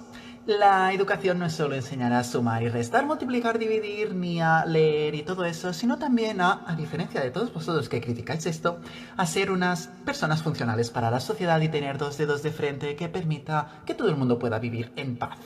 O sea que si vosotros queréis enseñar a vuestros hijos a ser unos racistas, machistas, homófobos, transfobos, etc., tranquis, que yo voy a seguir enseñándoles todo lo contrario, os guste o no. ¿Estoy adoctrinándoles en una ideología que vosotros no queréis? Bien, denunciadme, la ley me protege porque educación, y hace tiempo que dice que hay que educar en estas ideas de igualdad y tolerancia. O sea que voy a repetir lo dicho antes. Os jodéis, seguiré adoctrinando a vuestras hijas y no podéis hacer nada para impedirlo. Este es un profesor de España. ¿Se ha escuchado, se ha entendido más o menos lo que decía? Es decir, voy a adoctrinar a tus hijos, no me importa, a mí la política me va a defender porque ya hemos decidido que estas son las ideas con las cuales tienen que crecer tus hijos. No me importan tus valores, no me importan tus creencias, a tu hijo le vamos a meter a la fuerza esto en la cabeza y lo voy a seguir haciendo. Y quejate todo lo que quieras. Eso es lo que está diciendo. Claro, porque se ha asumido, en batallas culturales, se ha asumido que el derecho a educar a los hijos le corresponde al Estado. Y que los padres no tienen ningún derecho a educar a sus hijos, por lo tanto tienen que entregarles como carnadas, ¿sí?, a sus hijos a los políticos para que ellos decidan qué es lo que va a pensar tu hijo sobre sexualidad, qué es lo que va a pensar tu hijo sobre la familia, qué va a pensar tu hijo sobre la vida, qué va a pensar sobre sus vínculos. Esto es peligrosísimo, ya vamos a ver por qué. Al final de la presentación yo les voy a mostrar algunas fotografías muy fuertes del daño que empieza a generarse en los niños a nivel físico con todo esto. Vamos a pasar a la próxima, a ver. Ahí está, miren esto. Esto en Estados Unidos está avanzando de una forma impresionante en los últimos años. Se ha acelerado desde la asunción de Joe Biden a niveles extremos. La fiscal general de Michigan salió, por ejemplo, a decir hace muy poquito lo siguiente: el nuevo sueño americano es que haya un drag queen en cada escuela. Los llamados drag queens se están metiendo en todas las escuelas, en todas. Laicas, católicas, cristianas, todas, públicas, privadas. ¿Qué es un drag queen? Un drag queen es un sujeto que exacerba los rasgos femeninos para ridiculizarlos. Es un hombre que exacerba el rasgo femenino para sugerir que la feminidad es un guión que uno puede deconstruir a través del ridículo, básicamente. Yo les voy a mostrar a continuación un video de una escuela católica de Estados Unidos que llevó a sus niños, a los alumnos, a una iglesia católica bajo el engaño de que iban a un acto religioso. Iban a una actividad de tipo religiosa. Y lo que pasó fue esto. Her name is Britta Filter, and she is the Queen of New York.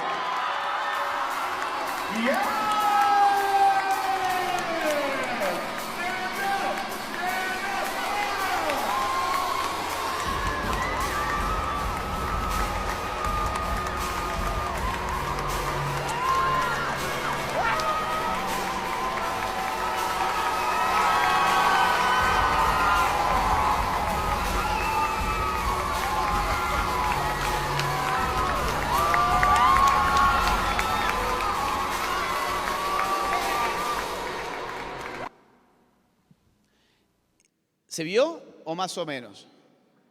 Ese es el nuevo sueño americano, que eso pase en todos los colegios, incluso dentro de las iglesias.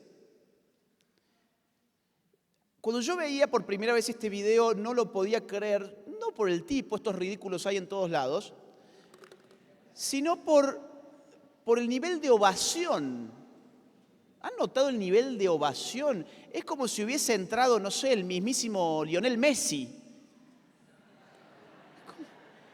Es como si hubiese entrado una estrella, vamos a decir la verdad, y perdón que sea directo, pero la verdad tiene que ser dicha. Es un gordo disfrazado de mujer que muestra el trasero, nada más. Pero el nivel de ovación de estos chicos muestra hasta qué grado les han freído el cerebro. No sé qué pasa ahí, yo no entiendo. ¿Cuál es la habilidad? ¿Qué habilidad tiene este gordo? ¿Qué pasa ahí? No pasa nada. Es un gordo que se puso una tanga, se puso un vestido corto y se pavoneó para un lado y para otro. Eso lo puedo hacer yo también. Pero el nivel de ovación es propio de sujetos que tienen 4 o 5 neuronas y no más que eso. Y esto está pasando en todos y cada uno de los colegios norteamericanos en este momento mientras estamos dando esta charla. Porque es el nuevo sueño americano. Miren, vamos a poner un video que es bastante fuerte, ¿sí? Con lo cual yo les aviso a quienes tengan, no sé, una sensibilidad, si quieren mirar para abajo, mira para abajo, ustedes lo manejan, yo cumplo en avisarles, pero estas cosas yo creo que se tienen que empezar a mostrar. Lo que van a ver ustedes es una familia en Estados Unidos que va a quejarse por lo que ha encontrado en los materiales de educación sexual en el colegio de su hijo. ¿Bien? Está en inglés, están los subtítulos en español. Espero que los lleguen a ver, ¿sí? Porque es realmente espantoso.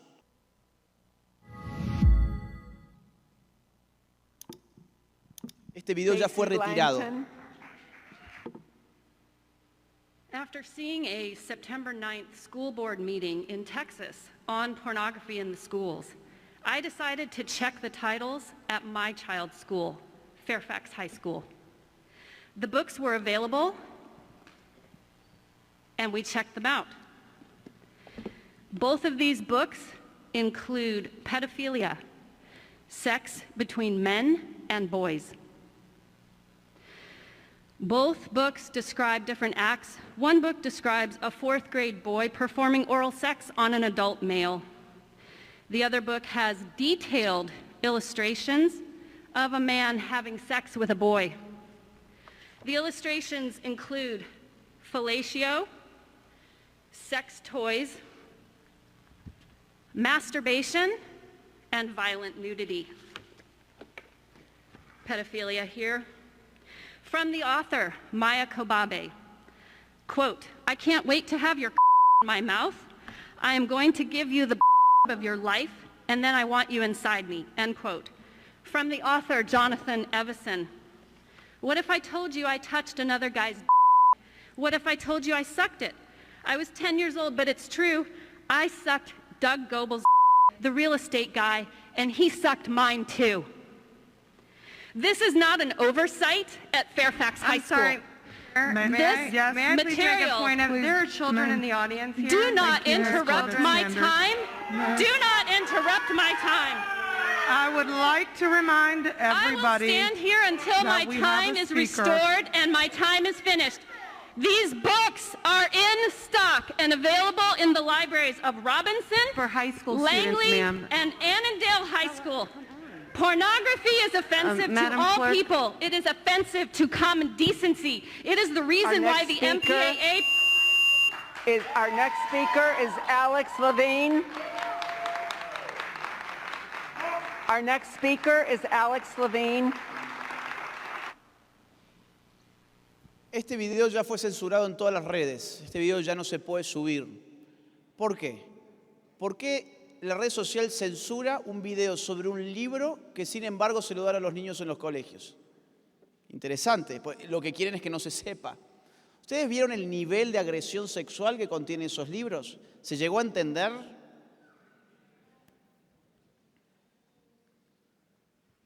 Claro, no solamente las escuelas están llevando adelante este adoctrinamiento, esta confusión y esta perversión sexual sobre niños, sino que también lo hacen las industrias culturales. Hoy podemos imaginar cualquier cosa disfrazada de LGBT, cualquiera. Cartoons, películas, juguetes, comida, un avión, una cerveza, cualquier tipo de marca. Durante el mes del orgullo gay se pone la simbología LGBT, una prenda de ropa, un parque, una plaza, juegos. Hoy podemos imaginar cualquier tipo de artefacto, cualquier situación social ataviada con bandera LGBT. Cualquiera, hasta una iglesia, como lo vimos recién en un video. ¿Saben por qué hoy la bandera LGBT está virtualmente en todo? Porque se trata de una ideología que es totalitaria. El totalitarismo es el que reclama la presencia absoluta de su simbología en toda la vida social y privada. Les voy a poner algunos ejemplos relativos a niños de la industria cultural. Lego, por ejemplo. Ya tenés juguetes Lego, los famosos juguetes Lego, tenés su pack LGBT. Cereales de Kellogg's fueron promocionados recientemente en Gran Bretaña de esta manera. Kellogg's está lanzando un cereal con tema LGBT, así podés empezar tu día con un máximo gay.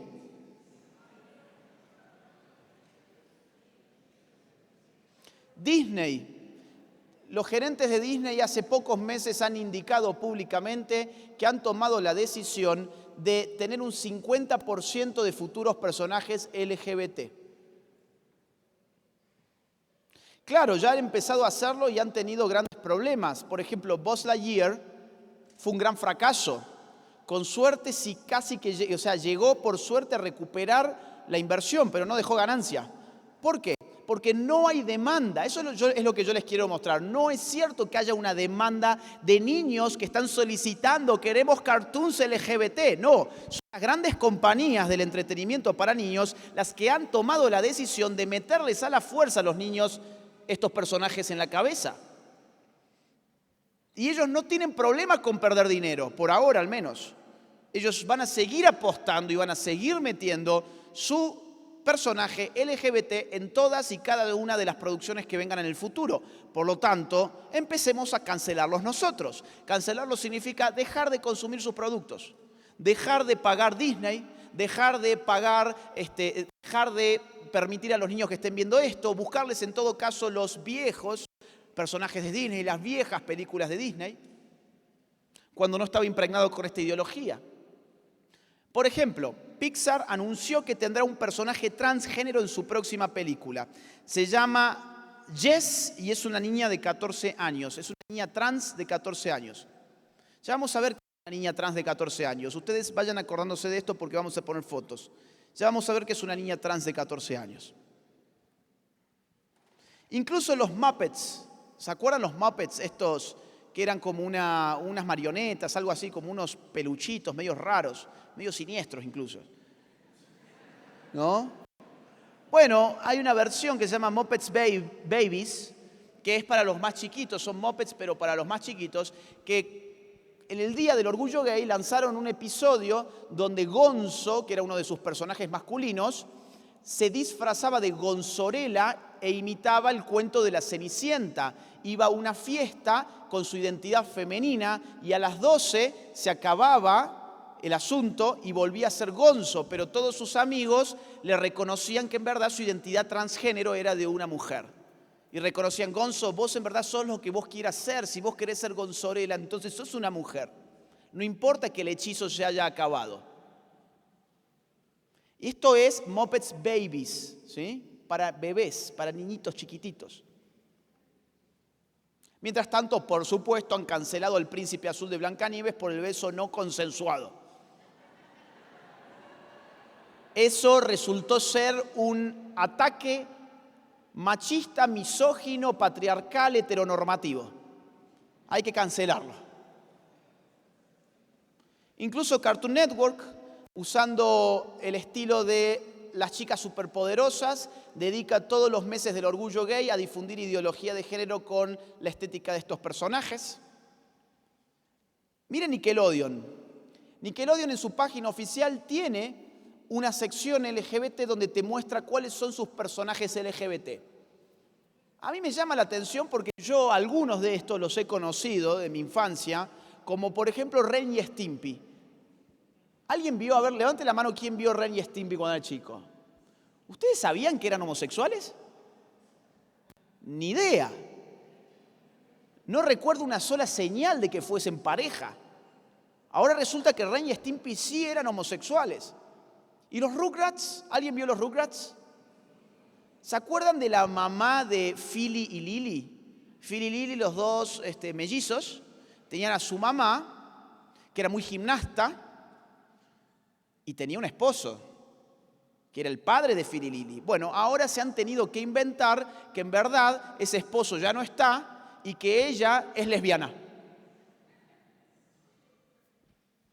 Fíjense cómo fuerzan incluso personajes que no estaban en su naturaleza inicial sugerir nada LGBT.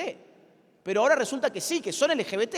Es más, muchas personas tenían sospechas de que sería un personaje homosexual como Bob Esponja, en el año 2005, el creador de Bob Esponja salió a decir que no era homosexual, que el personaje no intentaba significar nada sexual, que en todo caso si querían ponerle un rótulo, dijeron que era asexual porque no había sexo en esa serie, que era absurdo aplicar categorías sexuales a una serie que era para niños. Eso dijo el creador de Bob Esponja en el año 2005. Bueno, ahora resulta que no, que sí era homosexual. Y que por lo tanto es el ícono homosexual LGBT de Nickelodeon. Fíjense cómo van forzando absolutamente todo para que vaya encajando en una narrativa. Bueno, revistas importantísimas como National Geographic, por ejemplo, han lanzado incluso niños supuestamente trans en sus portadas. Miren, vamos a ver el último asunto y ahora sí, esto puede herir la sensibilidad de las personas, con lo cual prudencia. ¿Qué significa que un niño, que un adolescente sea un niño trans o un adolescente trans? Significa que ese niño tiene que someterse primero que nada a bloqueadores hormonales, que le frenen la pubertad, que le frenen el desarrollo natural de su cuerpo. En segundo lugar, significa que hay que darle hormonas del sexo opuesto. ¿Para qué? Para empezar a acentuar o hacer decrecer ciertos rasgos sexuales. Y en tercer lugar, significa que hay que someterlos a cirugías. En Estados Unidos, esta ideología de género está pegando muy, muy fuerte en todos los niños y especialmente en lo que hace al transgenerismo a las niñas, a las adolescentes y preadolescentes que tienen algún problema, como cualquier adolescente tiene, conflictos emocionales, está cambiando la vida, es una época difícil. Bueno, ahora la solución es darse cuenta que en verdad uno era del sexo opuesto. Y además ven reforzada esa decisión cuando de la noche a la mañana han decidido que ya no son una niña, sino que son un niño y todo su entorno lo aplaude y le dice qué popular y qué cool que es ahora. ¿Sos marginado en Estados Unidos? ¿Sos poco popular en Estados Unidos? Tu solución está en la palma de la mano. Significa que tenés que cambiar tu identidad de género y vas a ser bien recibido por todos. Esto está acentuando la problemática transgénero de una manera impresionante. En los últimos años han crecido hasta la estratosfera la cantidad de transgenerismo en niños. ¿Qué significa que una niña sea transgénero? Bueno, significa que hay que hacerle cosas como esta. Entiendo que no van a llegar a ver porque la pantalla no nos ayuda, pero eso es un brazo de una niña que está en su antebrazo totalmente pelado, está con el hueso a la vista. Para ser una niña transgénero yo tengo que retirarle la piel y el músculo del antebrazo para, con ese piel, con ese músculo, construirle una especie de pene artificial, que además va a ser disfuncional, porque incluso yo voy a necesitar una bomba para que endurezca. Eso es lo que le están haciendo las niñas. Niñas que no conocen nada de la vida, no pueden, por ejemplo, tomarse una botella de cerveza porque son menores de edad, pero sí pueden decidir mutilarse de esa manera para armarse un pene artificial. Claro, hay que retirar los pechos, hay que hacerle una cirugía, una mastectomía, para retirarle los senos. O sea, una chiquita que puede tener 13 años, 14 años. Miren, por ejemplo, esta, si es que se llega a ver. En este caso le han retirado piel y le han retirado carne del muslo, ¿sí?, de la pierna, para irle armando un pene que está completamente enyesado, porque eso hay que ver que surge más o menos de ahí. Y cuando se dé cuenta esta persona que eso no le ha cambiado el sexo, cuando se dé cuenta que le han mutilado el cuerpo, cuando se dé cuenta que no se ha convertido en nada más que en una persona desfigurada, bueno, ahí van a aparecer conflictos mucho mayores, créanme. El índice de suicidios de trans no ha bajado, ha crecido en los Estados Unidos. Esto es una niña, también muy chica, tendrá unos 14 años más o menos, 14, 15 años. El cirujano está muy feliz, evidentemente, porque, bueno, ha cobrado lo que tiene que cobrar por hacer una mastectomía, le han retirado los senos. Acá tenemos dos casos. Terminan siendo una especie de Frankenstein, ¿no?, del monstruo de Frankenstein. Cirugías por todas partes, cuerpos que necesitan ser intervenidos constantemente, hormonas que no se pueden dejar de tomar porque la vida empieza a correr peligro, efectos secundarios de esas hormonas que traen grandes problemas de salud, grandes riesgos. Mientras tanto, por supuesto, esto es un negocio impresionante. Esto es un negocio que viene creciendo de una manera impresionante. Miren esto. Esto es un informe financiero, un reporte financiero para grandes inversionistas que te recomienda que si querés hacer un buen negocio, inviertas en la industria de la reasignación de sexo. ¿Querés hacer un gran negocio con tu dinero? La industria de reasignación de sexo está creciendo de forma desmedida, te dice el informe de Global Market Insights. ¿Cuánto está creciendo? Bueno, miren, en el año 2019 el tamaño del mercado en dólares era de 316 millones. En el año 2026 el tamaño de mercado era de 1.500 millones de dólares. Será. La proyección es que será de 1.500 millones de dólares. ¿Querés hacer dinero? Invertí tu dinero ahí. Es lo mejor que podés hacer. De hecho, ya ha habido algunos escándalos en Estados Unidos con farmacias, con industrias farmacéuticas, como Avis, por ejemplo.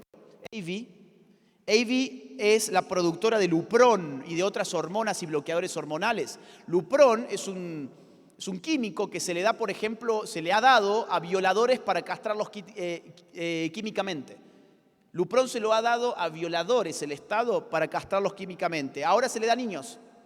Y de hecho ya hay una demanda contra esta farmacéutica porque le ha vendido estos bloqueadores hormonales a niños de 8 años. No se saben ni atar los cordones, pero han encontrado su verdadera identidad de género y tienen que empezar a consumir pastillas que son para violadores. ¿Cuánto dinero ha ganado con Lupron en el año 2021 esta farmacéutica? Miren, acá está. Se los traduzco. 783 millones de dólares. Con un solo químico, una sola farmacéutica. Más de 700 millones de dólares. Claro, ustedes pensaban que, ay no, esto era por la bandera multicolor, esto era porque, ay, la identidad de género, los derechos sexuales y reproductivos. Mato 2 pájaros de un tiro, hago mucho dinero y tengo personas estériles de por vida. Cierro con esto. ¿Cómo vamos a resistir nosotros? ¿Cómo vamos a resistir? 3 cosas. ¿Qué hago yo conmigo mismo? ¿Qué hago yo con mi entorno próximo? ¿Y qué hago yo con la sociedad? Muy rápidamente. ¿Qué hago yo conmigo mismo? Me dedico tiempo de mi día a informarme. Primero que nada, yo no puedo hacer nada con aquello que no conozco que está pasando. Yo no sé qué está pasando, ¿cómo voy a resistir? No tengo ninguna posibilidad. Tengo que saber lo que está pasando, tengo que informarme. En segundo lugar, tengo que formarme, no es lo mismo. Formación implica pulir tus lentes para poder entender esa información que estás teniendo. Por eso yo les dije al principio, esto es una charla de formación. Vamos a usar información, pero no nos vamos a quedar ahí, vamos a tratar de ir interpretando, ir analizando toda esa información para entender lo que está detrás. Eso se llama formación. Una vez que están formados y que están informados, procedan a actuar, no se acobarden, procedan a actuar. ¿Cómo actuar? Bueno, con mis próximos 2 recomendaciones. Primero que nada, rompan la espiral del silencio. Todos, a ver, acá la mayoría, no solamente acá, sino en general, la mayoría sabe que el sexo no se puede cambiar, la mayoría sabe que esto del lenguaje inclusivo y los pronombres de género es un absurdo, la mayoría sabe que el hombre no es tóxico por naturaleza, sabe que no es cierto que todos los hombres sean violadores en potencia, sabe que todo eso es paparruchada ideológica, pero no se animan a hablar. Y si no hablan, parece que las mayorías están en otro lugar.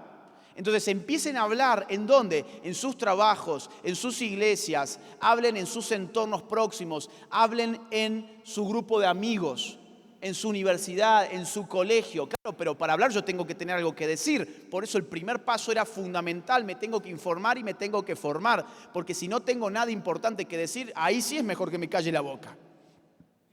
En segundo lugar, tengo que vacunar a la familia. ¿Qué significa esto? Hablen con sus hijos, sean ustedes los que eduquen a sus hijos y empiecen a hacerlo desde muy temprano. Sean ustedes los que inyecten el virus en sus hijos, pero se lo desactivan. Sean ustedes los que les digan a sus hijos, miren, lo que van a empezar a escuchar allí afuera es que el aborto es una maravilla, que en el vientre materno no hay nada más que un parásito que podemos descuartizar, van a escuchar que el hombre es tóxico, van a escuchar que el sexo se cambia como el color de la camisa, van a escuchar esto y aquello y esto otro. Pero la verdad es esta y esta. Entonces yo le metí el virus y yo se lo desactivé. No esperé hasta que se lo meta un profesor adoctrinador, no esperé hasta que se lo meta Miley Cyrus, no esperé hasta que Disney se lo metiera. Yo se lo metí y yo se lo desactivé. ¿Cómo funciona la vacuna? Y finalmente, ¿qué hago yo en mi sociedad? ¿Qué hago yo en mi sociedad? Hay 2 formas de influir en la sociedad, con participación civil por un lado y por otro lado con participación política. Ambas son vitales. Participación civil significa, ¿qué hago yo, por ejemplo? Tengo participación en alguna fundación, participo en alguna ONG, participo en alguna iglesia activamente, participo en grupos organizados de personas que estén empezando a luchar culturalmente, que estén empezando a dar batalla cultural. Quizás no, pero quizás puedo empezar a hacer, como les comenté recién, en redes sociales una gran lucha. ¿Tienen redes sociales? Maravilloso. No limiten sus redes sociales a publicar el plato de comida que van a comer esta noche. Usen sus redes sociales para difundir contenidos que sirvan a sus seguidores. Empiecen a poner sus redes sociales al servicio de una gran batalla cultural. Y en segundo lugar, participación política. No puede ser que lleguen elecciones y que no vamos a votar. La única posibilidad concreta que tenemos de tener alguna cuotita de decisión, no la usamos. No la usamos porque no tengo ganas de informarme de verdad quiénes son los candidatos y qué están proponiendo. No me interesa, yo estoy al margen de la política. ¿Cómo que estás al margen de la política si la política es precisamente la que termina determinando qué es lo que pasa en tu país, qué es lo que pasa en tu vida, qué es lo que pasa en tu familia? Es la política, no es otro aparato, es la política. Entonces, no solamente, la invitación es esa, ¿no? A informarse, a votar correctamente e incluso, para aquellos que quieran dar un paso más, empiecen a militar políticamente. Empiecen a apoyar al partido político que defienda sus valores, defienda sus creencias, defienda sus principios. Y no le den la espalda a las personas que están poniendo el cuerpo en la política para defender estos principios. No le den la espalda. Es muy típico. Por ejemplo, yo lo he visto en todos los países. Iglesias cristianas que, por ejemplo, hay algún miembro que dice yo voy a hacer política y voy a defender estos principios allá, en el poder político. Y ahí nomás muchos empiezan a darle la espalda. Ay, no, Jorgito era muy bueno cuando venía y nos hablaba en la iglesia y era muy bueno cuando organizaba una marcha pro vida, pero ahora se quiere meter en la política. Yo no lo voy a apoyar. Al contrario, gracias por vos ir a poner el cuerpo en ese barro asqueroso que es la política para tratar de defendernos a nosotros. ¿En qué te puedo ayudar? ¿Qué vas a hacer? ¿Cómo puedo participar? Si no empezamos a participar realmente, entonces todo esto que hemos estado viendo va a seguir avanzando. Nosotros podemos pararlo, pero para eso tenemos que ser inteligentes, tenemos que organizarnos, tenemos que solidarizarnos entre nosotros mismos, tenemos que empezar a actuar. Creo que si así lo hacemos, la victoria podrá ser nuestra, seguramente. Muchas gracias.